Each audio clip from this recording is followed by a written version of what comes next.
Okay, so today we are going to begin chapter 12. We're going to cover section 1, which is finding probability and odds. This is probably something you've seen before back in middle school. For sure the probability, maybe not so much the odds. If you ever play the lottery, or if your parents, you guys can't play, you're not old enough, but if your parents ever play the lottery, this is where the odds come into play. All right, so here are some definitions for the probability. An outcome is a possible result of an experiment. So for example, when you roll a die, there are 6 possible outcomes. You can roll the dice and you can either get a 1, a 2, a 3, a 4, a 5, or a 6. When you flip a coin, the outcomes on a coin are either going to be a head or a tail.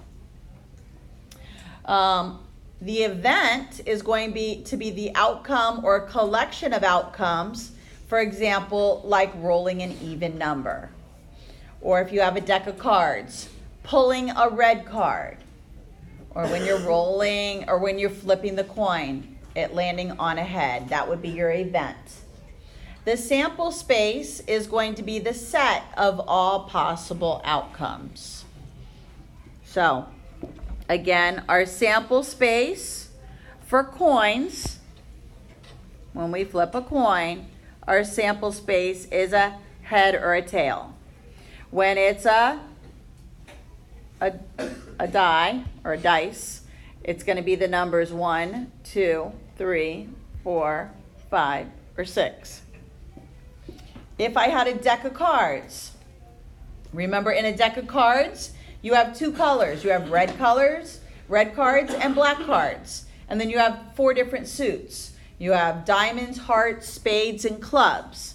So a lot of times you'll see probability with cards. You might even see some with the alphabet. What's the probability of pulling an A out of 26 cards that have the letters on them? So this is just simple probability that we're going to see in this lesson. Okay, so for example, you flip a coin twice. It wants us to figure out how many possible outcomes are in the sample space. And we're going to list the possible outcomes. Now, probably back in middle school, you might have done tree diagrams. If you did that, it's a nice organized way to get your sample space. So for example, you could say the first time you flip it, you can get a head or a tail. This would be flip 1. Then for flip 2, no, again, same options. You can either get a head or a tail. And then out of the tail, also a head or a tail. And then if you follow up each line, your sample space is going to be head and head. Or you could have gotten a head with a tail. Or you could have gotten a tail first and then a head. Or you could have flipped 2 tails. So this would be your sample space. So head, head, head, tail, tail, head, tail, tail. So notice there are 4 outcomes.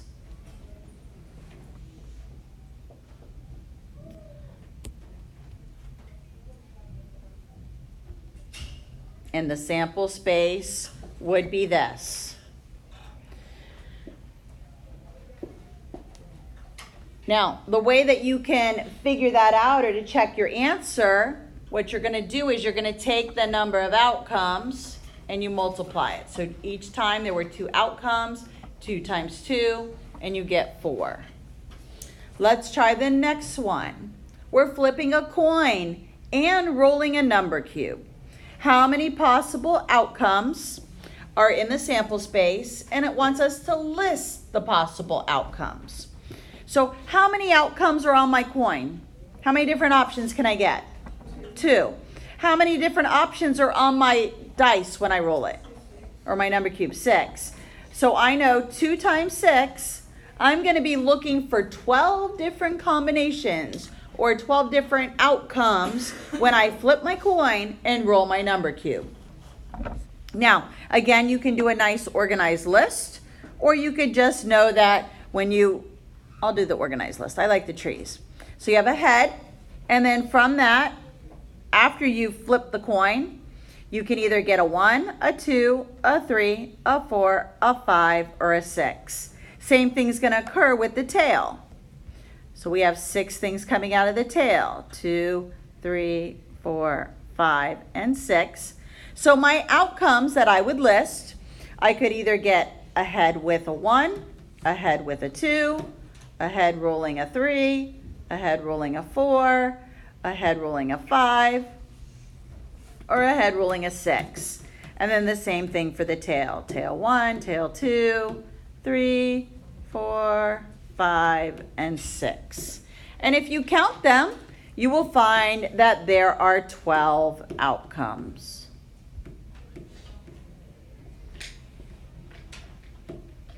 Now, what if I said, what would be the probability?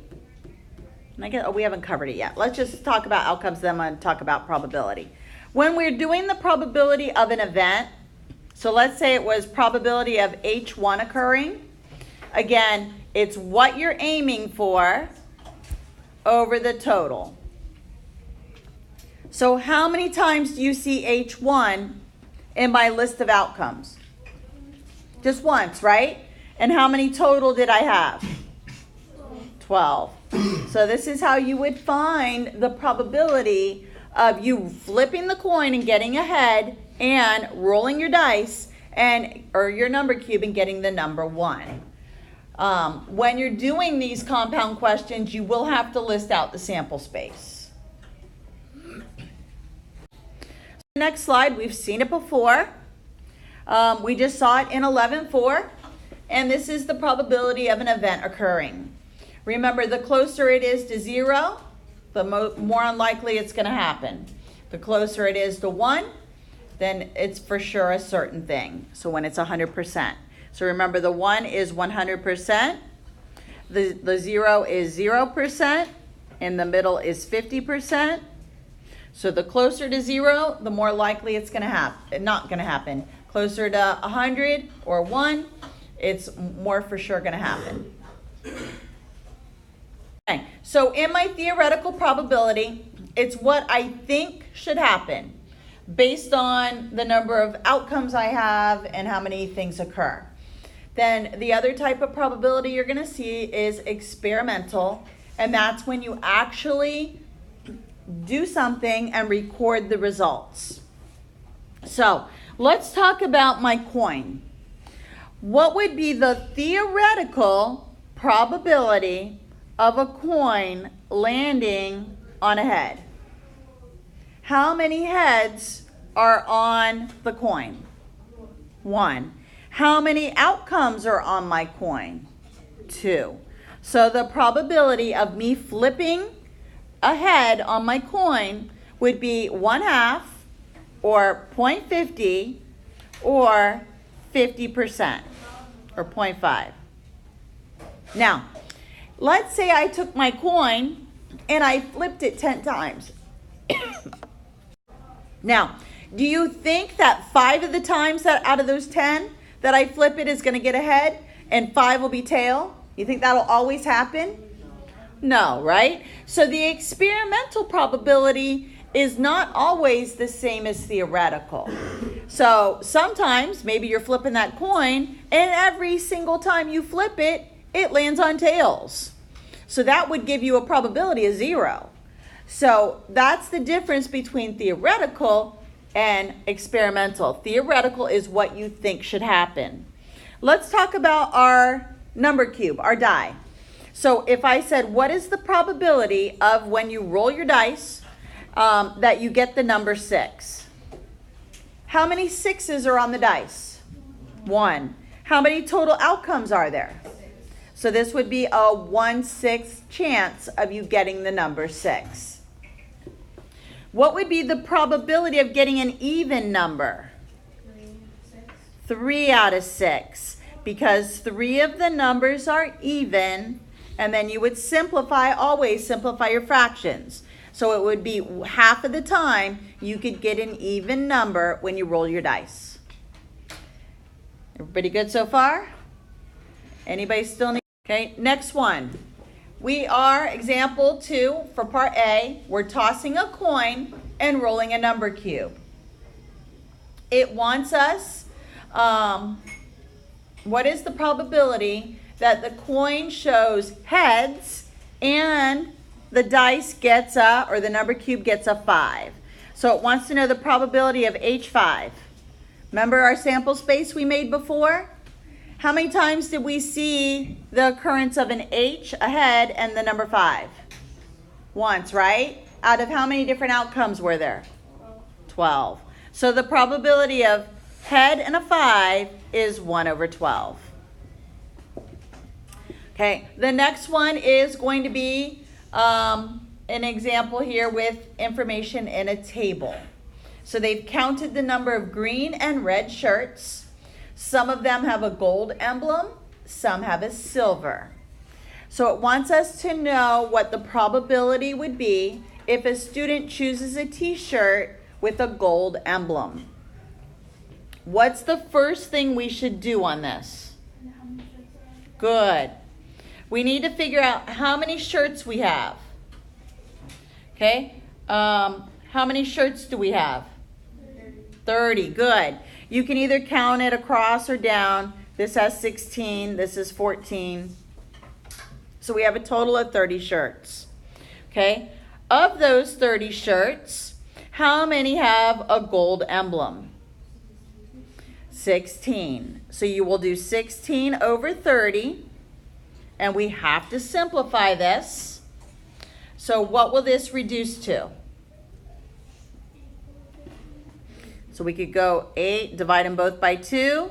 So the probability of a t-shirt with a gold emblem will be 8/15.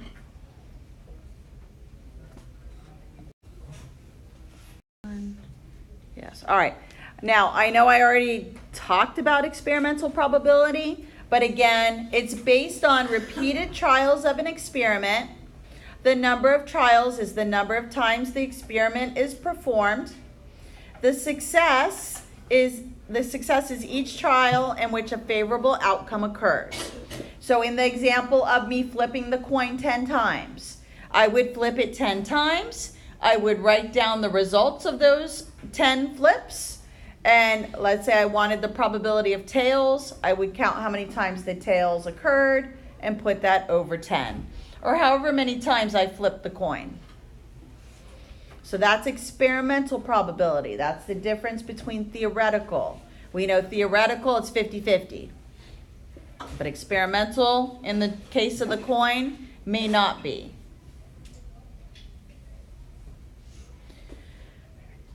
Anybody still need this slide? Did I skip? Okay, so we have a spinner here. And somebody's come along and they've recorded what happened when they spun this spinner 20 times. So after they did their trials, they found out that the spinner landed on red 5 times, green 9 times, blue 3 times, and yellow also 3. It wants us to find when the experimental probability is the same as theoretical. So, what would be the theoretical probability of it landing on blue? 1 out of 4. Same for yellow, same for green, same for red. So for all 4 colors, the theoretical probability is 1/4. Now what I need to do is figure out the experimental probability for all 4 colors to find out which one simplifies the 1/4. So if I do the red, notice the red has 5, and notice they told us in the problem up here, they did it 20 times. When I simplify it, it's 1/4. Then green, I've already got my answer. The answer is going to be red. But if I did green, green would be 9/20.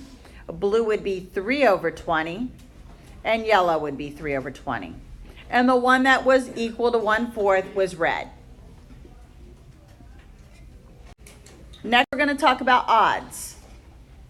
So the odds of an event compare the number of favorable to unfavorable outcomes when all outcomes are equally likely.